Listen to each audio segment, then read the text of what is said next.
I can't wait for you to hear from our guest today, Dana Grant. Dana is one of the founders of Califlour Foods. She also is a master coach where she helps people go from fear to freedom, self doubt to self love. She's coached over 3,000 people in 9 different countries. We talked about her coaching tactics today, as well as diving deep into her own personal journey. It's a conversation you're not going to want to miss. I've got a question for you. Who's the person you're being? Are you satisfied? It's okay. This is a judge-free zone, and it's exactly why I started the show. Welcome to Be the Person, a podcast for the brave and the curious who are ready to explore who they are fully created to be.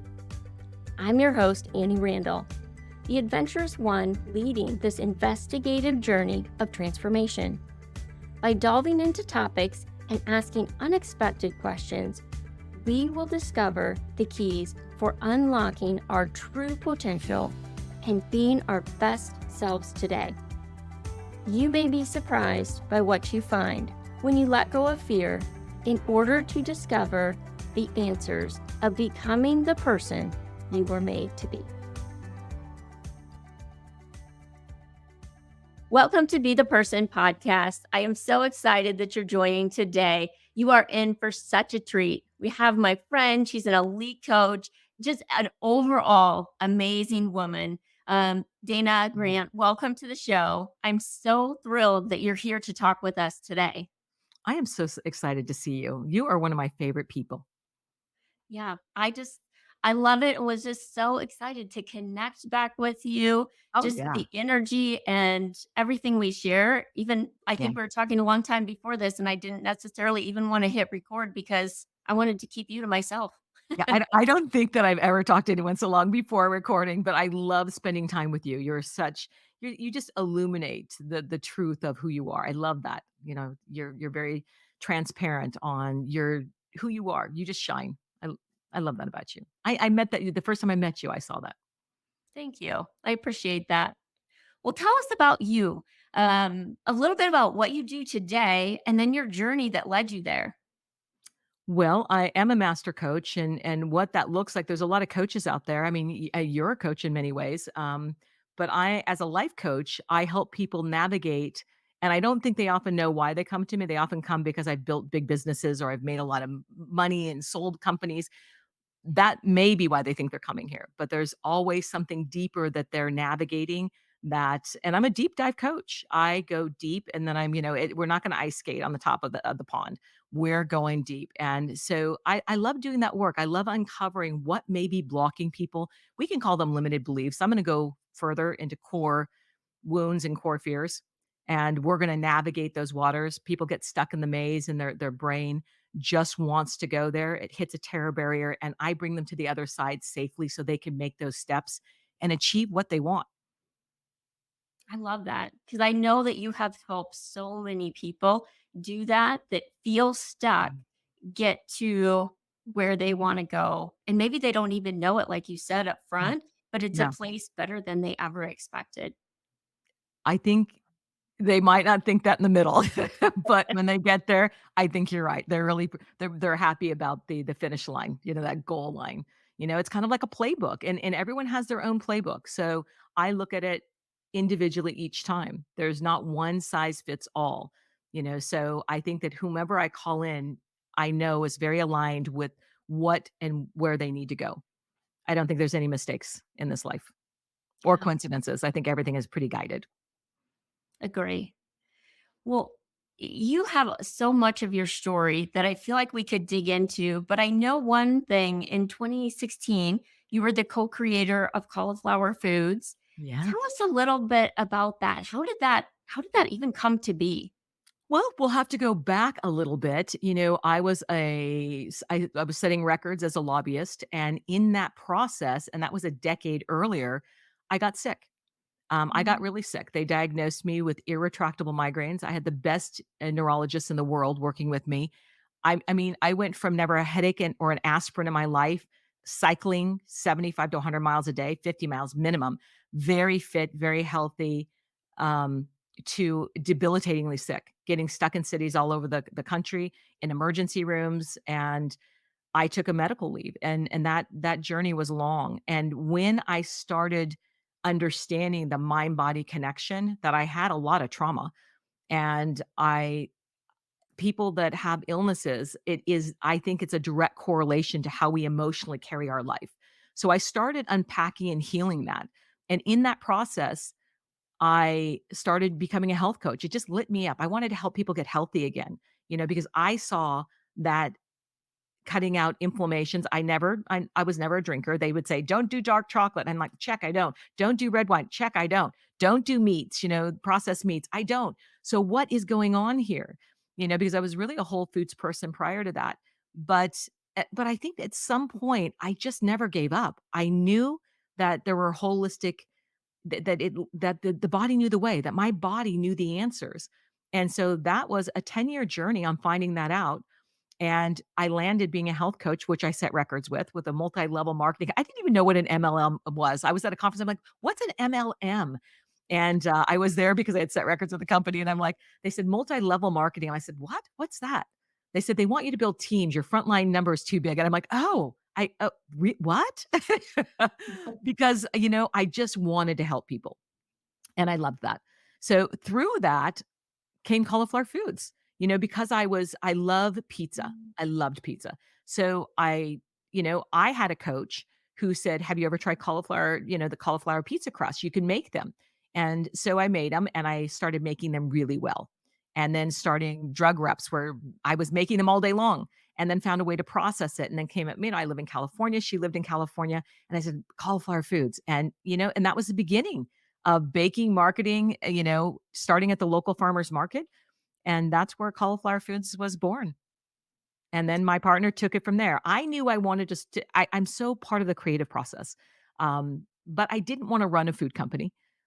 There was I wanted to be a coach. I wanted to be a life coach. So I had already had my LLC. I had everything ready to go after I created that. Sometimes we just fall into things and we need to follow through with it.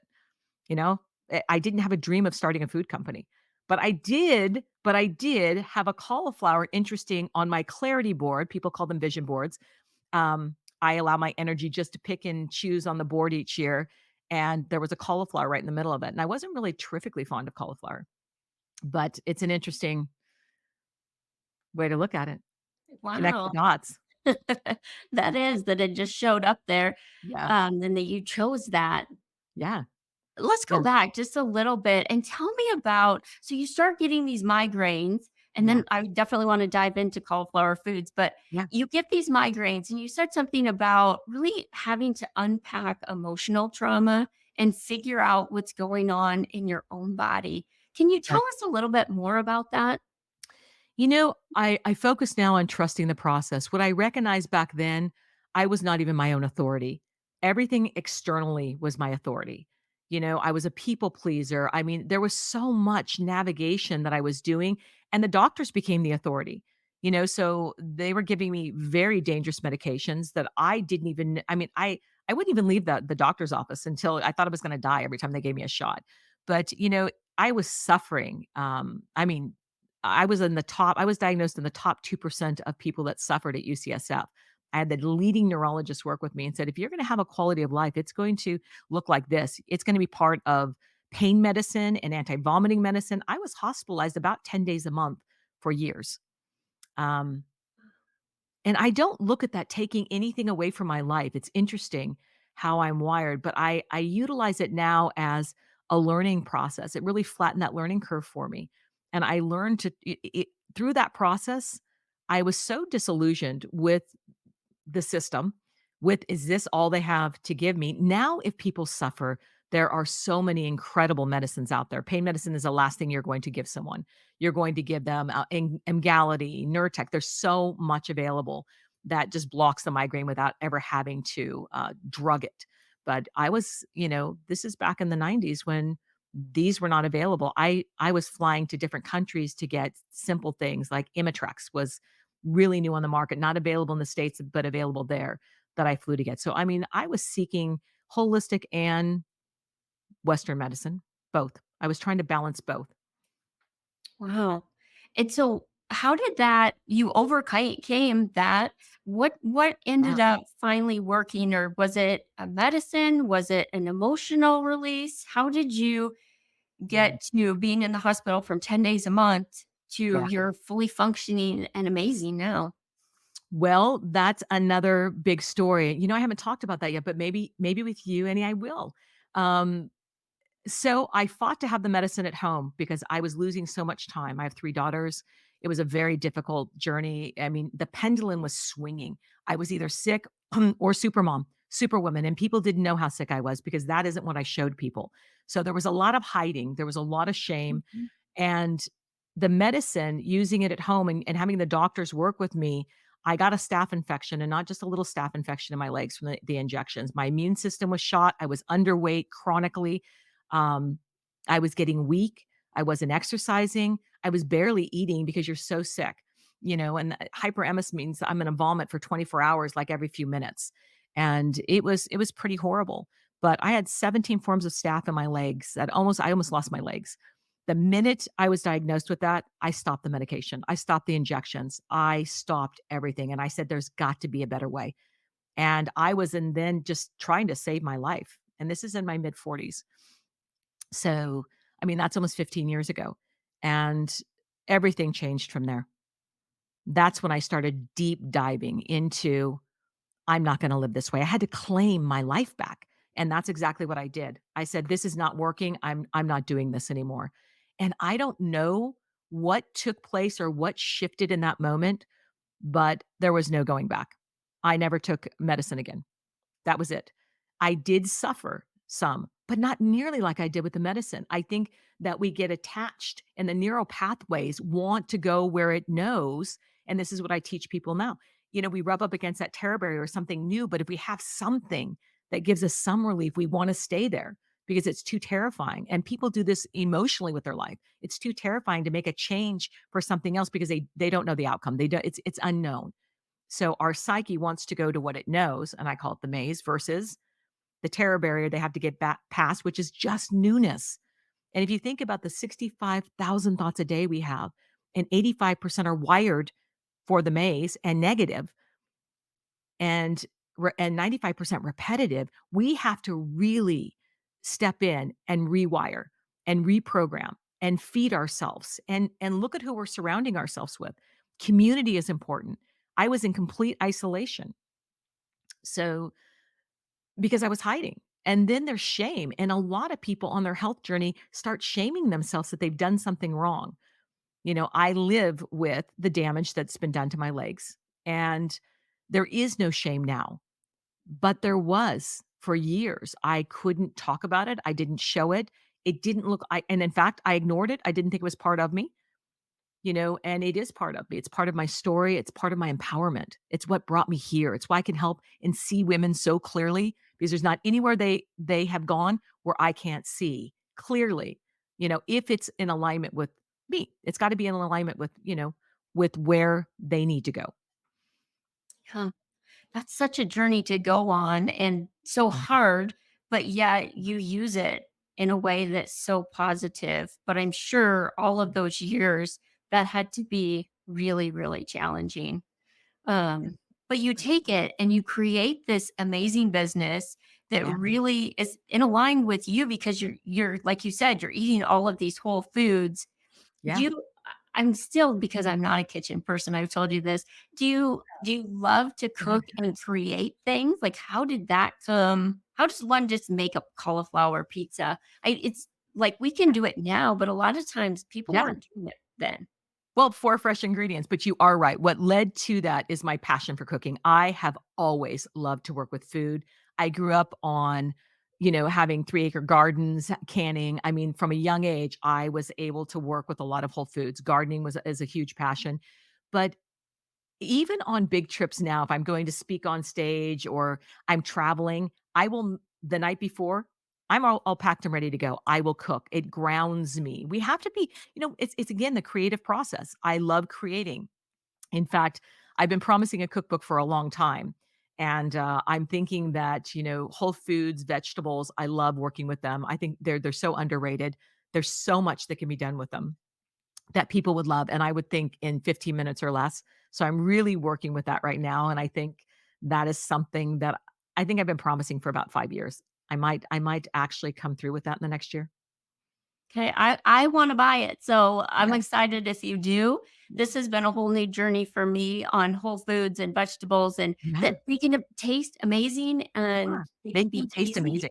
Yeah. Yeah, that wasn't Make them how, amazing, easy. yeah, I was brought up or that I knew how to cook. Yeah, and I think we all have different stories on, and I think a lot of people, if they're intimidated by what they don't know. Yeah. And it's much easier, I think, if you've got some relatable story that you can connect to. Like, just find out what you're passionate about or find out what you love. If you love cauliflower or you love broccoli or you love Brussels sprouts, I can give you a million ways to work with that because I've done it. I love creating new things that are interesting. Yeah. So, That's good. I love that you do the creative process, yeah. and Yeah. I see you do it now a lot, but Mhm. take us, you do the health coaching, but what made you make a transition then to life coaching? Or were they all tied together for you? Well, I think, I kind of trusted some of the process. I kind of fell into health coaching and I had a passion for it. I loved helping people. I would make recipe cards and see them in it. I rented an office and I mean, I was, I had set records with that company. I was changing lives. I think my clients lost 10,000 pounds and maintained it. And I was so lit up by that. It wasn't the money that's ever driven me, but the helping and the results of that, and helping people change their relationship with food, change the relationship of emotional eating and I knew that that was great, but that isn't I knew that's not where I was going to go. And then, of course, Foods was born out of that with my, partner, and then she took the company and went that away with it, and I went with my life coaching, which I'd always planned on doing. So it just brought all the alignment together, the body, mind, soul, foundational work. It just was, just a bigger vessel I wanted to step into. Yeah. Tell me a little bit about that. So I know that you work with so many top performers, Yeah, and this is a transition time for a lot of people. When you transition years, you're setting goals, you're looking at, okay, what did it work? What do I want to work? What goals right, do I want to have? If you had somebody that really didn't have the mhm, 2023 that they wanted, how right. would you coach them into a different 2024? Well, I'm big on my daily if I just step into what I do daily, gratitude is important, but not just gratitude, but you have to see it, feel it, experience it. It has to be personal. Don't just say I'm grateful that it's a sunny day. Really bring it in. I really want you to sit and feel on what do you love about your life? And, because I think that, the mind is very intelligent, but it really likes to loop. It really likes what it knows. And like we talked earlier, if you don't use your mind will be using you. And you're going to end your life and you're going to have a lot of things that you wanted, but you didn't accomplish. But I think if we ask ourselves these three questions each and every day, and well, there are things that we do every moment of the day. And I wrote these down because I think it's so important. And so I'm just really glad you asked me that. But you can ask yourself, what do I have? Or do you ask yourself? We do this every day. What do you have or what do you not have? Um, what do you have or what's missing is what I wrote down. Let's just go with what I wrote down. What can you control and what can't you control? A lot of times we stay in what we can't control and we're not even aware that we're in that area of our lives. What can you control and what can you not control? And, are you focused on the past, the present, or the future? Most people, if they're anxious, are living in the future and they're trying to control the outcome. Control is a big thing I work with people with. And in the past, they're constantly in the coulda, shoulda, wouldas. Um, we live in the here and the now. All of our power is in intake, outtake information right here. This is where all your power lies. Not in the past doesn't need you, the future does not need you. The here and the now needs your full attention. And I get to the root of whose voices are they hearing? Is it a teacher? Is it a mom? Is it a dad? If it's not their own authority, their own voice, we're going to rewire that, and we're going to identify first, and we're going to reprogram. And I think that anybody can identify if they can identify, like, I'm not getting the outcome I want.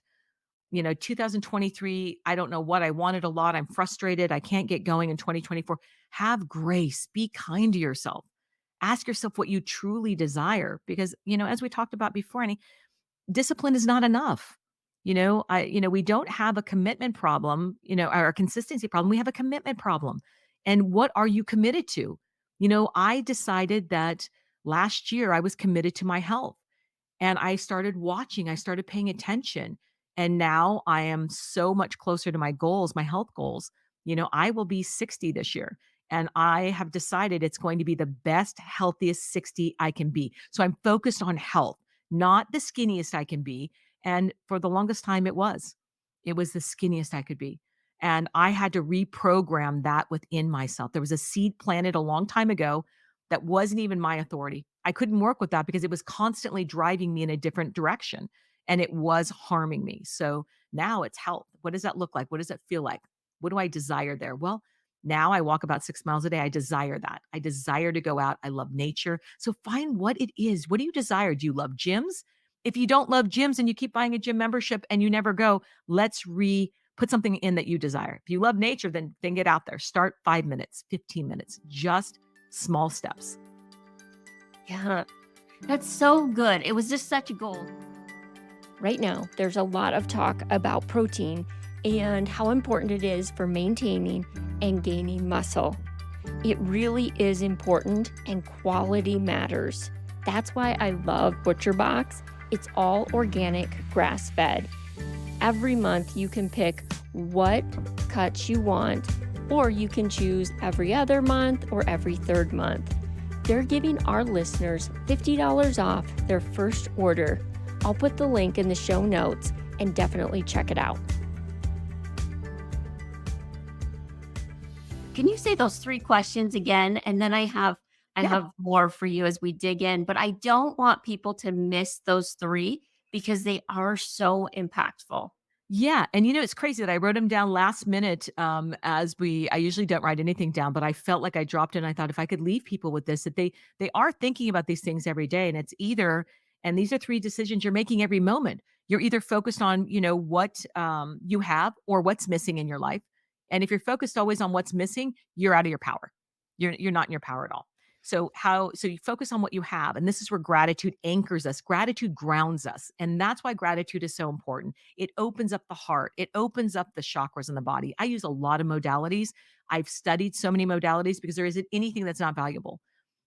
I worked with source, God, but people call it whatever it is they're connected to. I know what I'm connected to. I know what we're not alone. And all of us are connected. They say it's 6 degrees of separation. I'll go as far as saying 2 degrees of separation. I think we all have stories if we were vulnerable enough to share them. I can guarantee you the minute I decided to share the stories on my legs, I attracted somebody immediately who was sharing a story about her legs. And she gave me the courage to step into my truth even more and start discussing it. It was no longer something that I hid behind. And I didn't hide behind it, but I hid them. By next year, I'll be wearing dresses and they'll be in the best shape they can be in, and I'm not going to not experience life the way I want to, not go to beautiful beaches that I want to. I mean, there's a story a few years ago. I was in, oh, what island was that? Oh, it was a beautiful island, um, somewhere in the Bahamas, and I had someone come up and talk to me. I was in the water. Now from the waist up, it was looking really great, but my legs were very damaged and they were healing, and I didn't wanna get out of the water. It was a couple, and they stood there, and I must have stayed in that water for an hour talking to them. I had almost third-degree burns on my back because I'm in the middle of, the sun's burning on me, but I couldn't walk out of that water and the minute I did, I saw them turn. I couldn't, I was burning. I could feel my back. I thought, I have to leave now. And I could see them watching me. And I thought, I never want to feel that again. So I knew I had to work with that emotional component there, the Mhm. shame in that moment and I heard them say, her legs don't look like they belong to her body. We never saw that coming. And I could hear that. And I thought, wow, does it matter to me? And then this is where the book, The Four Agreements is a huge premise in my life. Louise Hay's mirror work, huge. We must get right aligned with ourselves before we can align with anything out in the world. It doesn't if we're looking for external validation or we're looking for the world to approve of us, you're never going to get it. They'll pull the rug out from under you anytime they disagree or you can't invest in either. Whether people love me or they don't love me, I'm not invested in that. I have to stay centered with, am I in my integrity? Am I standing in my integrity? Am I doing what I'm here to do? Am I living my life and claiming everything that is here for me? And what am I leaving on the table? Well, by not sharing my leg story, I was leaving the people that lived in a lot of shame or had any form, I wasn't helping them. So the more transparent I can be, the more vulnerable I can be, the more I'm able to reach people. And I think there's so much I think we could help so many more people if we all could just drop the armor and the shield and could connect, because that's really what we're doing. We're just connecting, helping.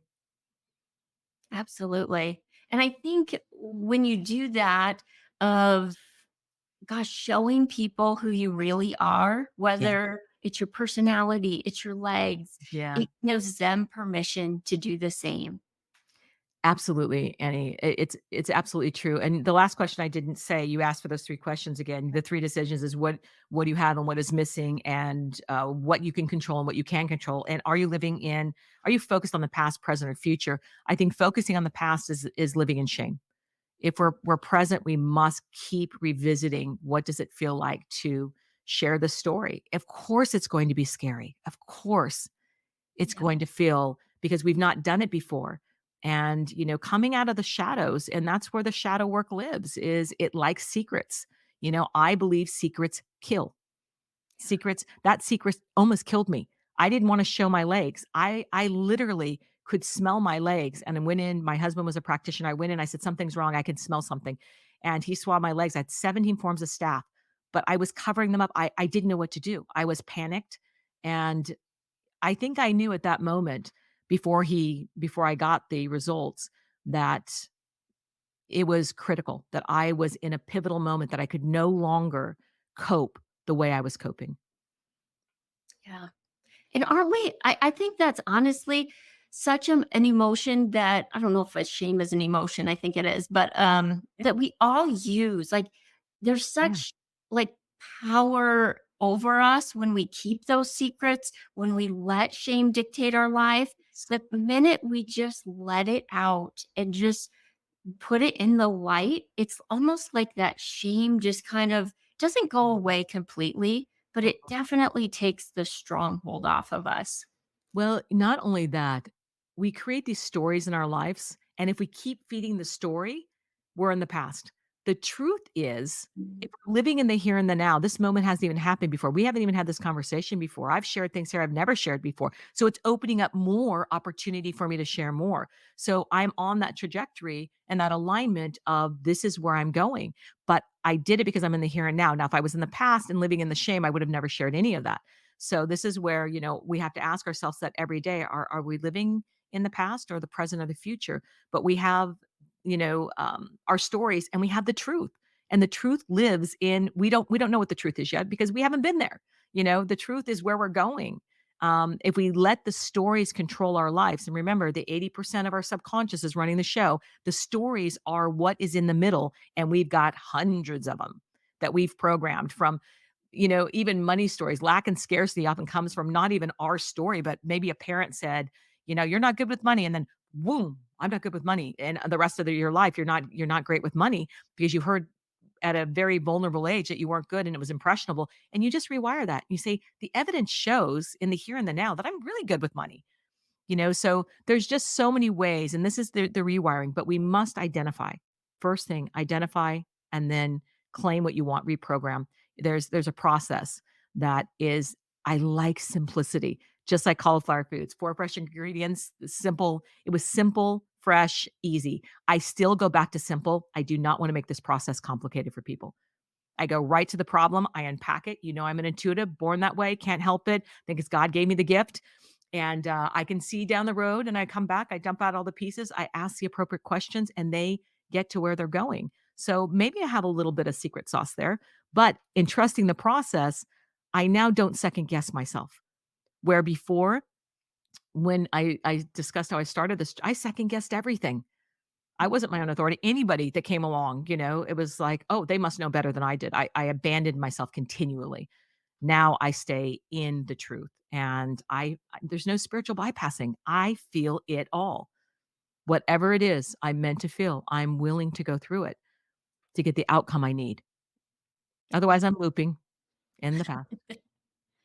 Do you think that's where people get into trouble is you've talked about it a few times of just feeling the feelings, and I think Yeah. in our society, and I know this has been me at certain times, it's easier not to feel those Yeah. things and just kinda live surface level and push them off. Well, change provokes fear because our brain is not wired for change. It's wired to stay knowing what it knows. It's like, "Oh no, back over here. We know this." Even if it's not benefiting your life, this is where discipline will get you all messed up. "I guess I'm not disciplined enough." Has nothing to do with it. The brain knows what it knows and wants to go there. So we have to really unpack what it is our desires are and utilize the resources to get us to where we're going. And that looks different for every person. There's some people that are in deep resistance. They're not willing to, sometimes people get angry at me. They're like, I don't have any trauma. I'm like, well, it's not just trauma, but let's just start exploring where you got that idea that that was your truth. And then in the end, maybe 2 days later, oh, wow. Oh, wow. I absolutely am in denial, but I just had someone sign up for my clarity mastermind in March. She said, we met, you said that I was in enormous resistance and I was so angry. She hung up on me. And I'm like, oh, okay. But see, I don't take it personally. It's not about me. I just want to shine the light. And the light was just a little bit too bright. But she came back and said, I'm in. I filled out your application. Please take me. You were so right. I'm resistant everywhere in my life. She sat with it and just said, wow, resistance, resistance, resistance, resistance. And so that aha moment for her could lift the veil of, wow, this is what I want. Because people have to claim what they want, but we have to work through why you haven't got there yet. Mhm. I think that's so true, and a lot of times I think we tell ourselves that of I'm not disciplined enough or I'm not working Yeah. hard enough, but Yeah. that's not the truth. No, no, we like I said before, it's oftentimes we don't have a consistency problem. We have a commitment problem. We're very consistent with our bad behavior. We're really consistent with apple pie at midnight or whatever it is that's keeping you. And then you shame yourself, and then the cycle, and then the body knows the way. I love the book, The Body Knows the Score, but because the body starts to, crave those things. Now that I'm halfway through this health journey, and I won't stop. Who knows what the 60s are going to bring me? I think I'll be in the best shape of my life. Certainly, people will look at my thinnest part of my life and say, "Oh, you were so." No, I was starving myself. I was sick. I was obsessed, weight obsessed, and I've never talked about that either. But there was a story in my head that stuck, and I just had to stay there at all costs. So the migraines actually fed that too, because if I was sick, I was losing even more weight. So, there is nothing that is soul and separate. Nothing is disconnected from our life. It is all part of the process. We can't we can't be grateful for one area of our life and be fear. You can't hold fear and gratitude at the same time. You have to choose. Am I going to be afraid, or am I going to be grateful? You can't choose. Am I going to shame myself, or am I going to honor myself? You're doing one or the other every minute of the day. And you have to choose, okay, if I'm going to honor myself, what does that look like? What does that feel like? I want to know how people want to feel in this life. You know, I saw something Eddie Murphy did, and it really impacted me last year. It was a video he did, and I share it a lot on my stories. It's like you have 75 summers, 75 winters, 75 birthdays. That's the average life, 75 years. That's 15 more years for me. And I'm thinking, wow, 75 more winters, 75. How do I want to feel in those? I'm not willing to sacrifice myself anymore for how I should look, show up. I'm here, and this is why I'm so passionate about what I do. If I can help women get there, I'm gonna do it.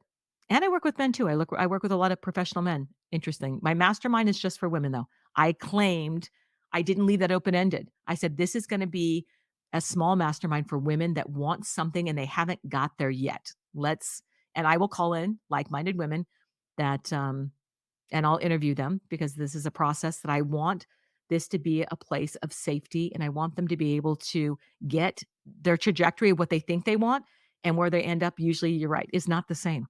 But nevertheless, they'll exit it with a lot of unpacking and a lot of growth.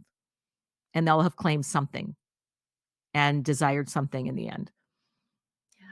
I'm sure that's an amazing journey for them. And, I feel like I've seen you over the last, we've known each other about a year, Mhm. really go on that journey yourself. I think we're always on the journey to Yeah, being the best person that we were meant to be. yeah, And when we met about a year ago, you were just stepping out of such challenging times in your life. And over yeah. the past year, I've seen you show up and be consistent, really focus on your health. Yes. Can you just tell us about your journey? Because I think Yeah. that, there's a lot of coaches that talk the talk, but you're one that actually walks the walk. And I love that about you. Can you just Thank share you. a little bit about that with us? Gosh, you're going deep today. Yes, I No, sorry, I have will. more questions for you. Yeah, it's true. I had about 4 years ago, um, my whole life blew up. I was shattered. I was shattered by betrayal, and what it did for me was it was take me as a coach to another level of understanding, but first I had to heal. So in that healing process, I gained some weight. I didn't shame myself, but it didn't feel good either. But I chose to focus on the healing. I got a phenomenal mentor and therapist, and I unpacked. But I knew that I had called in a lot of betrayal in my life, partnerships, betrayals, relationships, family. I mean, it's incredible how much betrayal I started to look at, but this was the grand finale of finales. And so in doing that work, I was able to, because I was willing to unpack with no resistance. I didn't stay in the rage of what was happening. I allowed myself to feel it all. I just cracked wide open. And I decided if I'm going to move forward, I'm going to change how I show up in the world. I'm not going to attract this again. And that's where I'm at 4 years later. But in that process, I learned to trust myself.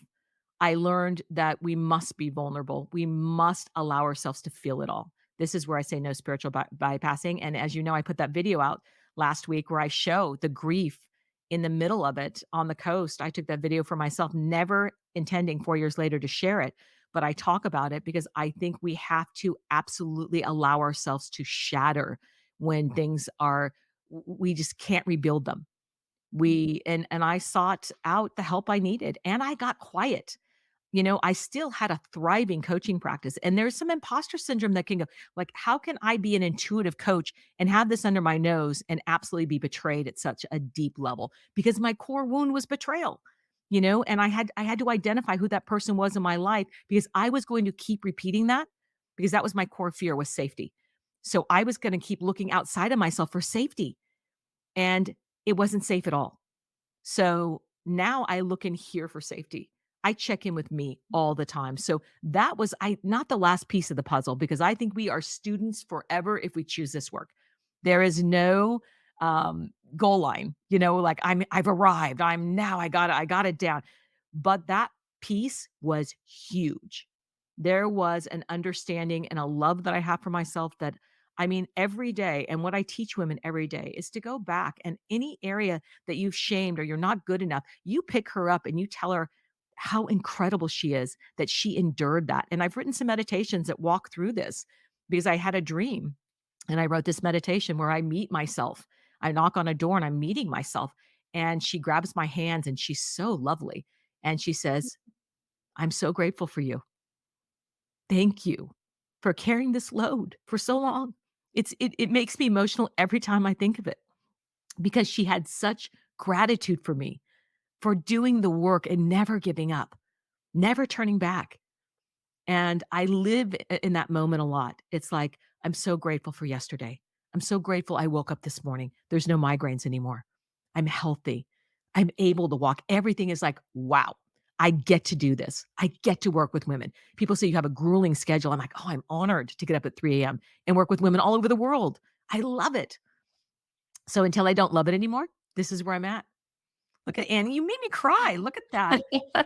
Now I'm like, Well, yeah, I appreciate you yeah, just sharing and being authentic because yeah, it really has been the journey I've seen yeah, you be on. You mentioned losing the 30 pounds and yeah.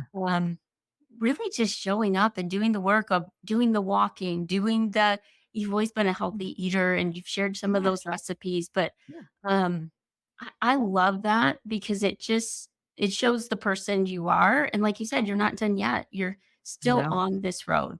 Yeah, I don't even know what next year is going to look like. I mean, we can map out all the plans we want, and of course, as a businesswoman, I've got some ideas of where I'd like to go, and but I'm very open to this process. I think we have to not get stuck on the outcome. We have to know that God knows so much more than we do, and if we trust in this process, that it will take us everywhere we want to go. But if we claim something and we're stuck on that trajectory, we can get very stuck in the process, and we're hitting the same thing over and over again, and I'm like, the needle isn't moving, so let's get that needle moving. So I stay very open to being available.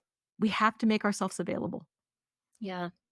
I'm working on that. That's really what I'm going to focus on this year is just that clarity Yeah. and being open to what is that next step because I Yeah. think it's always this process that's in the works.